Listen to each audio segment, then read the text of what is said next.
성부와 성자와 성령의 이름으로 아멘. 주님, 오늘 저희들이 요한복음에 나오는 다섯 번째 표징에 대해서 함께 묵상하려고 합니다. 주님, 저희와 함께 해주시고 이 영적인 작업을 이끌어 주셔서 이 주님의 말씀 통해서 저희들이 구원에 대한 믿음을 더 견고하게 간직할 수 있도록 해주시고, 그래서 희망과 기쁨이 넘치는 생활을 할 수 있도록 저희를 축복하여 주십시오. 주님, 이 시간 저희와 함께 해주소서. 부족한 기도 예수 그리스도를 통하여 비나이다. 아멘. 성부와 성자와 성령의 이름으로 아멘. 오늘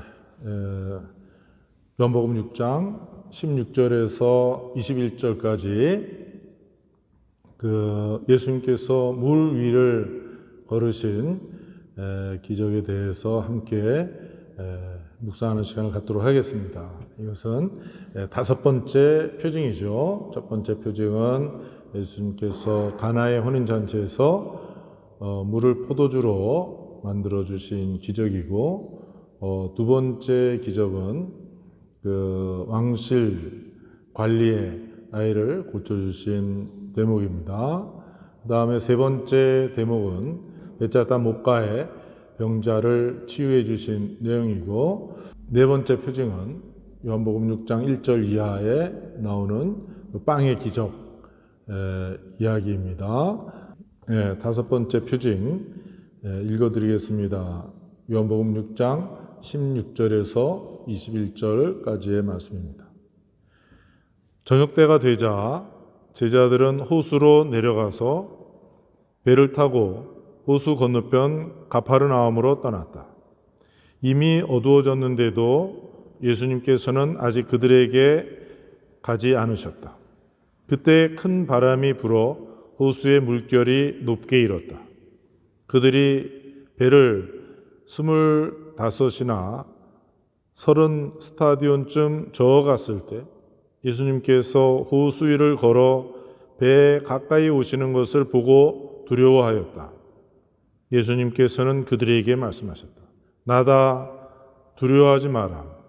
그래서 그들은 예수님을 배 안으로 모셔드리려고 하는데 배는 어느새 그들이 가려던 곳에 가 닿았다. 조금 이제 우리가 당황하죠. 요한복음 6장 1절에서 15절까지는 예수님께서 5,000명을 빵 5개, 물고기 2마리로 아주 배불리게 먹이시고, 그 다음에 많은 12광주리에 가득 찬 그 빵조를 이렇게 잘 모아놨는, 그리고 22절부터, 그러니까 이 물 위를 걸으신 내용 그 직후부터는 생명의 빵에 대한 예수님의 가르침이 이제 길게 이렇게 나오는데, 어떻게 보면은 어떻게 좀 생뚱맞게 느껴지기도 하죠. 어떻게 보면 그냥 조금 이해하기가 쉽지는 않습니다. 그러니까 이 물 위를 걸으신 이 내용의 특징은 무엇인가? 예수님께서 호수 위를 걸으셨다라고 하는데, 그 호수가 이 조그만 호수가 아니라 정말 바다라고 이렇게 말해도 되겠습니다. 이 바다와 같은 호수 위를 걸으셨다고 하는데, 사실은 또 새로운 내용은 아니죠. 공관복음서에서도 나오고요. 그럼 여기서 이 기적의 내용은 무엇이냐? 예수님께서 제자들에게 신현, 테오파니라고 할 수 있겠는데, 하느님으로서의 모습을 드러내셨다. 바로 이 바다 위를, 물 위를 걸으신 이 내용에서 바로 하느님께서 모습을 드러내신 것이다. 하느님으로서 모습을 드러내신 것이다. 이게 바로 중요한 것이라는 겁니다. 그 어두운 밤에 큰 바람이 불어서 호수의 물결이 높게 일었다. 그러니까 거기서 막 어쩔 줄 모르고 두려워하고 무능함을 드러내고 고생하고 있는 그 제자들에 비해서 예수님께서는 물 위를 걸어서 오시고, 그러니까 그 풍랑, 물, 자연 위에 자연을 압도하시는 분으로서 이렇게 모습을 드러내시는 분이죠. 그러니까 이게 무슨 뭐 어떻게 꾸며낸 만화 같은 얘기냐? 그게 아니라 예수님은 하늘에서 오신 분이시다. 그래서 하느님이시라는 것을 얘기하려고 하는 것이죠. 그러니까 인간인 그 제자들과 아주 대비돼서 모습을 드러내고 있습니다. 마테오복음 또 마르코복음에 보면은 이렇게 예수님께서 제자들에게 뭔가 말씀을 하시고 제자들을 그 위기에서 구하시는 어떤 그런 멋진 행동이라고 할까요? 그런 게 나오는데 요한복음에서는 사실 그런 내용이 전혀 표현되어 있지 않습니다. 그러니까 18절에 나오는 큰 바람, 그 큰 바람은 그냥 이 요한복음서에서는 이 사건을 소개하기 위해서 이 사건을 그냥 이제 표현하는 한 수단으로만 나타납니다. 그러니까 이 기적 이야기는 그가 첫 그리스도 신자 공동체, 그리스도의 제자 공동체가 어떻게 주님의 현존을 체험했는가 하는 그 내용을 담고 있습니다. 그것을 표현하고 있는 것이죠. 자, 좀 하나하나 좀 보도록 하겠습니다.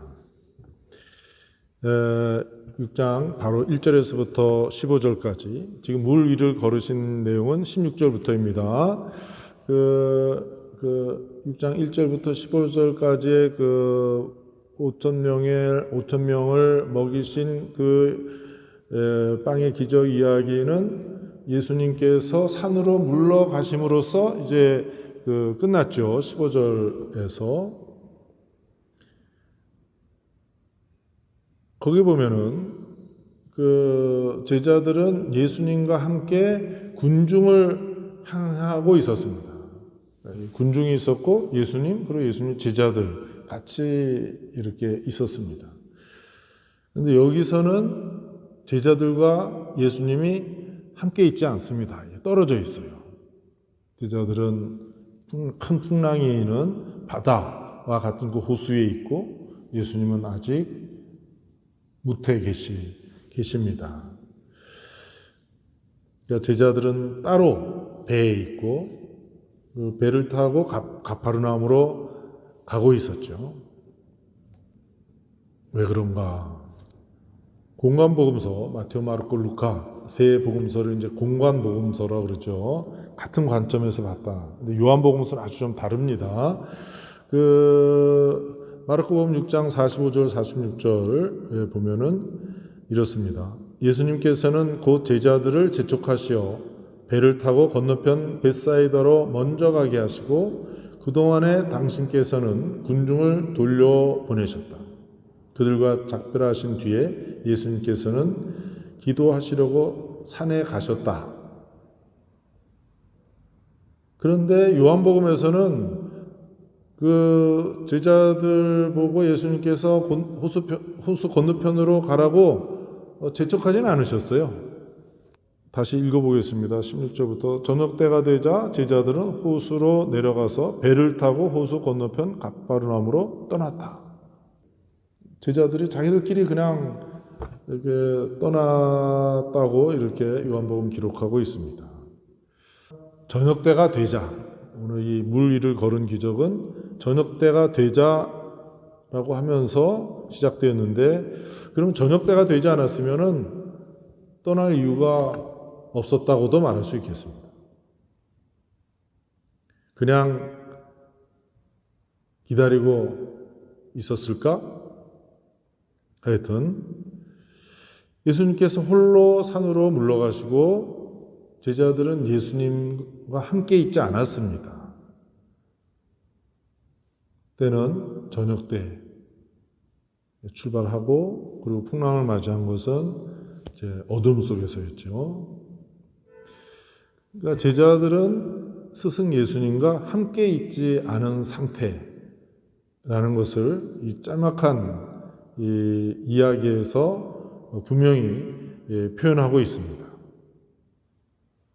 17절에서도 예수님께서는 아직 그들에게 가지 않으셨다 라고 분명히 표현하고 있습니다. 그러니까 그 제자들의 배가 떠난 후에 그리고 나서 그 짧은 구절 안에서 요한 성인께서는 이러한 표현을 분명히 하고 있습니다. 그러니까 뭐냐? 예수님의 부재, 이 제자들이 탄 배에 예수님이 함께 계시지 않았다는 것을 강조하고 있습니다. 그들이 떠나고 배를 타고 떠나고 예수님은 아직 무태 계시고 그렇게 멈춰진 장면이죠. 멈춰진 상태입니다. 예수님의 부재, 그러니까 예수님이 제자들과 함께 계시지 않았다. 그러나 또 여기 이야기는 계속해서 예수님, 빵의 기적의 예수님 주인공으로서 활동하시죠. 그 다음에 또 결국은 예수님께서 물 위를 걸어서 막 풍랑이 한참 이는 그 바다를 걸어서 호수 위를 걸어서 제자들에게 오십니다. 그러니까 예수님의 현존과 예수님의 부재, 이게 바로 그 첫 그리스도 신자 공동체, 그리스도의 제자 공동체가 체험한 것이다. 이 부분을 우리 아주 중요한 내용으로 우리가 좀 기억하고 있어야 되겠습니다. 그리고 나서 제자들을 시련에 빠뜨리는 장면을 이제 요한복음은 집중해서 그리고 있습니다. 16절에 제자들이 호수로 내려가서 라는 표현이 나오죠. 분명히. 그러니까 바로 앞에 예수님께서는 산으로 올라가셨다. 산으로 올라가셨다. 예수님은 산으로 올라가시고 15절에 16절에서 제자들은 호수로 내려가서 대조를 이루고 있습니다. 저녁은 이미 어두워졌다는 표현으로서 스승이신 예수님께서 그 제자들과 함께 계시지 않는 그러한 내적인 어두움, 그냥 시간적으로 지금 어두움뿐만 아니라 예수님께서 함께 계시지 않는 그러한 어두움을 체험하고 있었다는 것, 제자들이. 그것을 우리는 이 복음서에서 첫 제자 공동체의 체험을 엿볼 수가 있습니다. 그들이 배를 25이나 30 스타디온쯤 저어갔다라고 19절에 있습니다. 그러니까 1스타디온이 150m인가 350m인가 하여튼 그러니까 25 또는 30 스타디온쯤 저어갔다고 하는 것은 5km, 6km 노를 저어갔다는 얘기입니다. 그때 호수에 물결이 높게 일고 큰 바람이 불었다고 복음은 전하고 있습니다. 공관복음서에서는 예수님께서 바람을 잦게 하셨다. 그렇게 예수님께서는 그들을 구해주시고 바람은 멈췄다는 것을 분명하게 표현하고 있습니다. 그러니까 교회는 예수님, 스승이신 그리스도 신자 공동체 교회 창설자이신 예수님께서 십자가에서 숨을 거두시고 무덤에서도 묻혔었고 부활하셨지만 그래서 흩어졌던 예수님의 제자들이 다시 막 힘차게 모이기 시작했지만 그러나 또한 끊임없이 첫 교회도 많은 위협을 받는 상황에 자주 빠졌죠. 그런데 이 공관복음서와는 달리 요한복음서는 예수님께서 그 바람과 파도를 잠잠하게 하셨다는 그러한 표현을 하지 않습니다. 어느덧 보니까 예수님과 그 일행은 목적지에 다다랐다.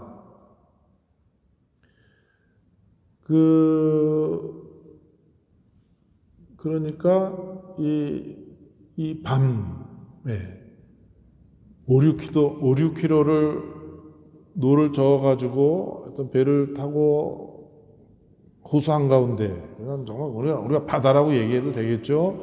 그 한가운데에서 이렇게 큰 바람이 불고 파도가 일고 뭐 이러한 상황에서 어쩔 줄 몰라 하는 그리스도 신자들, 그 제자들의 공동체의 모습을 그냥 이렇게 표현하고 있습니다. 여기서 이제 폭풍을 보죠. 큰 바람, 폭풍이라고 할 수 있겠습니다.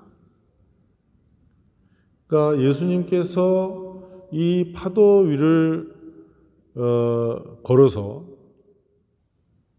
오시는데 그것은 무슨 의미인가 도대체?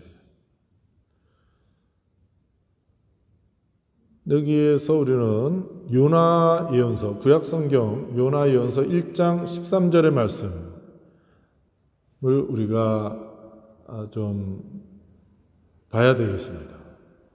사람들은 무트로 되돌아가려고 힘껏 노를 저었으나 바다가 점점 더 거칠어져 어쩔 수가 없었다. 그러니까 지금도 바다 태풍이 불어치고 폭풍이 치면은 꼼짝 못하지 않습니까? 그러나 더더구나 구약에 또 예수님 시대의 그 히브리 사람들, 이스라엘 사람들에게 아주 바다는 무시무시한 것이었죠. 그렇지만 성서에서 바다는 한편으로 악령의 영역, 악의 힘이 미치는 영역, 악령을 상징하는 것으로도 여겼습니다. 그래서 하느님만이 그 악의 세력, 그 악령을 쳐부순다. 그리고 결정적으로는 하느님만이 그 죽음에 대해서 승리를 거둘 수 있는 분이시다. 이것을 여기서 우리가 분명히 짚고 넘어가야 되겠습니다. 구약 성경은 바다 위를 걷는 사람에 대해서 전혀 아는 바가 없습니다. 그러나 주님께서 말씀하십니다. 욥기 9장 8절에 보면은 당신 혼자 하늘을 펼치시고 바다의 등을 밟으시는 분이라고 합니다. 또 시편 77편 20절 그리고 이사야서 55장 10절 먼저 시편 77편 20절을 읽어드리겠습니다. 당신의 길이 바다를 당신의 행로가 큰 물을 가로질렀지만 당신의 발자국은 보이지 않습니다. 또 참고 삼아 이사야서 55장 10절 바다를 그 큰 시면에 물을 말리시니가 당신이 아니십니까? 구원받은 이들이 건너가도록 당신께서 깊은 바다를 길로 만드셨습니다. 직접적인 표현은 아니지만 그래도 우리가 이 내용을 연상하면 많은 도움이 됩니다. 자, 그렇기 때문에 예수님께서 오시는 것이죠. 하느님, 사람 구약 성경에 바다 위를 걷는 사람은 없습니다. 그러나 주 하느님은 바다 위를 걷습니다. 욥기 9장 8절, 시편 77장 20절에서 보는 것처럼 바로 예수님이 바로 이러한 분이시다. 마르코복음 6장 48절에서는 예수님께서 호숫가에서 제자들이 거센 바람을 상대로 노를 젓느라 그냥 기진맥진하고 시달리는 것을 보셨습니다. 그런데 요한복음에서는 제자들이 예수님을 보고 있습니다. 그분이 배에 가까이 다가오신 것입니다. 그러므로 이 깡한 어둠 속에서 큰 바람이 불고 폭풍이 불고 물결이 높게 이는 이 가운데 여기서 이 바다의 이 물 호수 위로 그러니까 이 호수의 물 이곳은 바로 하느님의 모습을 드러내는 곳이다. 여기 하느님이 그런데 바로 여기 계신다. 하느님이 여기 현존하에 계신다. 우리가 주님 공연 대축일을 지내는데 그 동방박사들 앞에서 베틀레헴의 아기 예수님이 그때만 공연이 아니라 바로 이 깜깜한 어둠 속 큰 바람이 불고 폭풍 속에 물결이 높게 이는 이 죽음이 위협하는 이곳은 바로 주님의 공연의 장이다. 주님의 현존의 모습을 드러내는 곳이다 하는 것이죠. 예상하지 못하게 갑자기 그 물 위를 걸으시면서 모습을 드러내는 예수님. 그것은 바로 뜻밖의 우리 어두운 삶 한가운데 모습을 드러내고 우리에게 다가오시는 하나님의 현존을 말하고 있습니다. 예수님이 정말 그냥 보통 사람이 아니다. 보통 사람이죠. 그렇게 태어나서 그렇게 사시고 활동하시고 그리고 십자가에서 죽으시고 그러나 사람들은 그분을 보면서 두려워하였다. 귀신을 보고 두려워한 것이 아니라 성서에서는 하느님께서 모습을 드러내셨을 때 그러니까 신현, 테오파니 그때 사람들은 두려워하였습니다. 그러니까 하느님께서 모습을 드러내셨다 하는 그 표현, 그것이죠. 그 하느님 모습을 드러낸 앞에서 사람들이 일으키는 반응을 사람들은 두려워하였다 이렇게 표현하는 것입니다.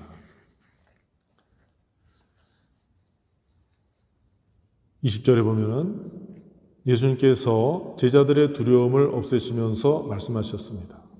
나다. 두려워하지 마라. 그러니까 나다. 네 가지로 나눠서 잠깐씩 보겠습니다. 우선 친밀하게 자신을 알리시는 것이죠. 우리가 보통 이렇게 살아가면서 아이들한테 엄마, 아빠가 나타나서 야, 나다. 막 또 안 계시는 줄 알고 막 엄마, 아빠 안 보인다고 막 울고 난리치는데 모습을 드러내면서 나다. 이런 아주 친근한 표현, 친밀하게 자신을 알리는 표현이라고 말할 수 있겠습니다. 두 번째는 나다 하고 모습을 드러내는 거니까 그러니까 없는 줄 알았잖아요. 안 계시는 줄 알았잖아요. 헤어져 있는 상태였는데 이제 우리 이렇게 만났다. 그렇게 이해할 수 있겠습니다. 세 번째로, 이 나다라는 것은 위험 있는 선언입니다. 구약성경 탈출기 3장 13절, 14절 그냥 그대로 읽어드리겠습니다. 모세가 하느님께 아뢰었다. 제가 이스라엘 자손들에게 가서 너희 조상들의 하느님께서 나를 너에게 보내셨다 하고 말하면 그들이, 그러니까 파라오를 얘기하는 것이죠. 그들이 저에게 그분 이름이 무엇이오? 하고 물을 터이니 제가 그들에게 무엇이라고 대답해야 하겠습니까? 14절에서 하느님께서 모세에게 나는 있는 나다 하고 대답하셨다. 나다. 바로 이것이에요. 이 표현이 나다. 그러니까 예수님은 에집트 종살이에서 히브리 사람들을 해방시키죠. 10번째 재앙으로 파스카의 밤. 그래서 에집트에서 떠나오는데 또 홍해바다에서 에집트 군사들이 다시 또 그 값싼 노동력을 포기하기 싫으니까 막 붙잡으러 오는데 그 바다를 통과하지 않습니까? 그 기적 속에. 그러니까 바로 그 밤중에 풍랑이 일고 폭풍 속에 막 바다 물결이 막 배 안으로 들이치고 이제 다 죽을 것과 같은 그러한 상황에서 에집트 종살이에서 히브리 사람들을 구출하고 해방시켜 주시던 그 하느님과 같은 분이시다. 예수님은 나다. 그러니까 더 이상 예수님 시대에 에집트 종살이를 하지 않았죠. 오히려 정치적으로는 로마 제국의 식민지로 있었습니다. 오늘은 더더군다나 로마 제국이니 에집트고 우리하고는 상관이 없습니다만 더 강력한 어둠 속에 있지 않느냐. 그런데 예수님은 나다. 그렇게 에집트 종살이에서 이스라엘 히브리 사람들을 구출해 주시고 해방해 주시는 그 하느님과 같은 분이시다. 곧이어서 21절에 제자들의 반응이 명백하게 나타납니다. 보면은 그들이 예수님을 배 안으로 모셔 드리려고 했다. 그러니까 그 예수님 나다. 하지만 아직 신앙 고백이 이루어지지 않고 있습니다. 예수님 앞에서 신앙 고백이 여기선 이루어지지 않고 있어요. 이 신앙 고백은 뒤에 나옵니다. 요한복음 6장 68절에서 69절. 생명의 빵에 대한 가르침 뒤에 주님, 저희가 누구에게 가겠습니까? 주님께서 영원한 생명의 말씀이 있습니다. 스승님께서는 하느님의 거룩한 분이라고 저희는 믿어왔고 또 그렇게 알고 있습니다. 나다. 그러니까 그 부분을 그때는 야훼라고 했는데 요즘에 그게 정확하지도 않은데 뭐가 뭔지도 우리가 이렇게 발음할 수 없는 그런 글자인데 야훼라고 하지 마라. 특히 베네딕토 16세께서 아주 간곡하게 얘기하셔서 그다음에 요즘에 다 이제 주님이라고 이렇게 하고 있는데 나다.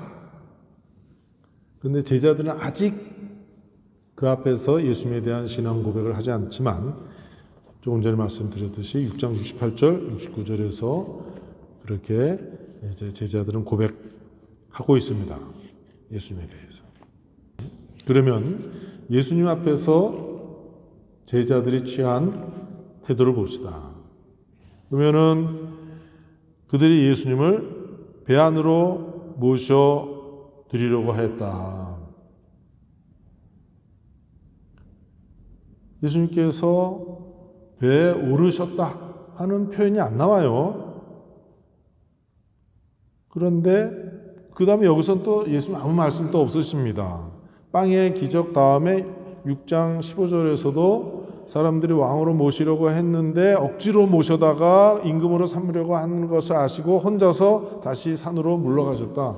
무슨 특별한 말씀이 없이 산으로 물러가셨는데 여기서도 특별한 말씀을 하지 않으십니다. 제자들도 여기서 무슨 행동이 나타나지 않아요. 그 제자들이 어떤 자세를 취하고 있었다는 얘기도 나오지 않고 예수님도 아무 말이 없으십니다. 그러니까 제자들이 침묵 속에 있었다. 예수님 바라보면서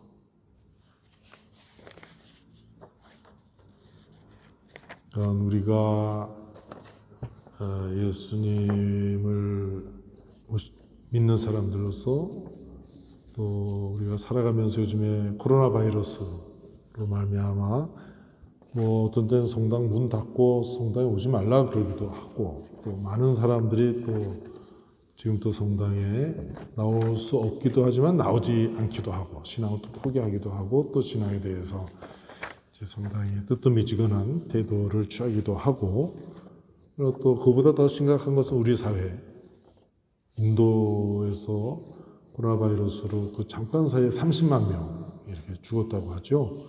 그러니까 미국에서도 많이 죽고 브라질에서도 많이 죽고 계속 많이 죽어가고 있는데 바로 이 가운데 주님이 어떻게 우리 가운데 모습을 드러내셨는가? 분명히 우리는 그걸 체험하고 있는 사람들입니다. 그러니까 우리는 그 한밤중에 폭풍으로 그 높은 물결이 배 안으로 들어오는 것과 같은 그런 상황에서도 그러나 우리는 또 우리의 구세주 주님을 만나는 체험을 하고 있는 사람들이다. 그러면 우리는 어떠한 태도를 취할 것인가? 우리의 현실을 바라보고 그러니까 이걸 현실을 바라볼 능력이 없는 사람은 어떻게 해요? 눈을 감아야지. 나약한 모습입니다. 그러니까 사람들이 보면은 침묵 지키지 못하는 것은 바로 나약함을 표현하는 거라고 할 수 있겠습니다. 그러면서 또 주님이 이 가운데에서 극적으로 우리에게 다가오시고 어느덧 끝에 닿았다라는 것을 체험하기도 하죠. 하여튼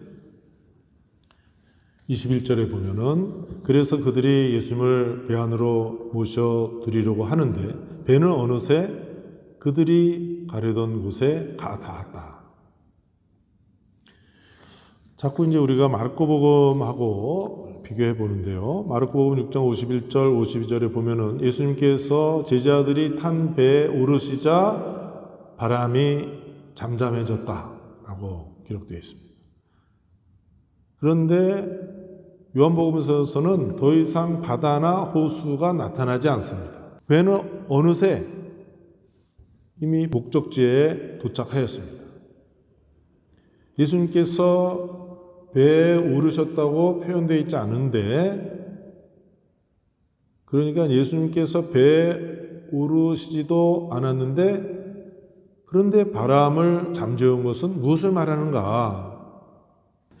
자, 바다를 잠잠하게 하시는 그분은 도대체 어디서 오신 분이냐?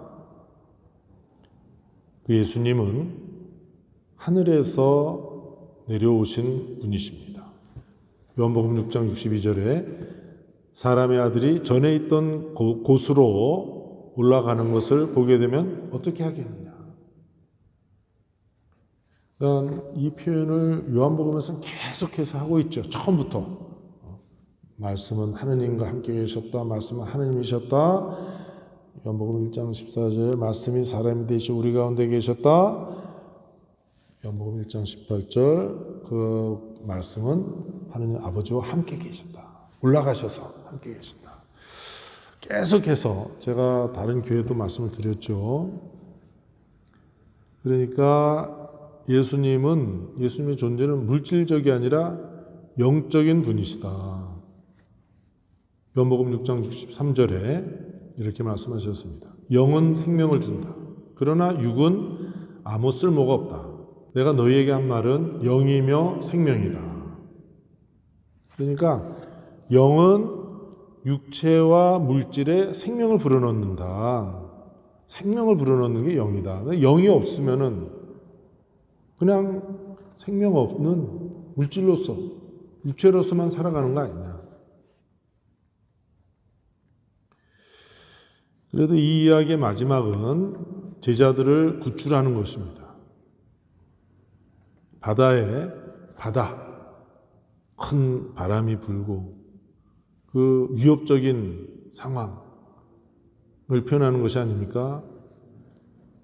그에 반해서 땅은 인간이 아주 안전하게 살아가는 곳입니다.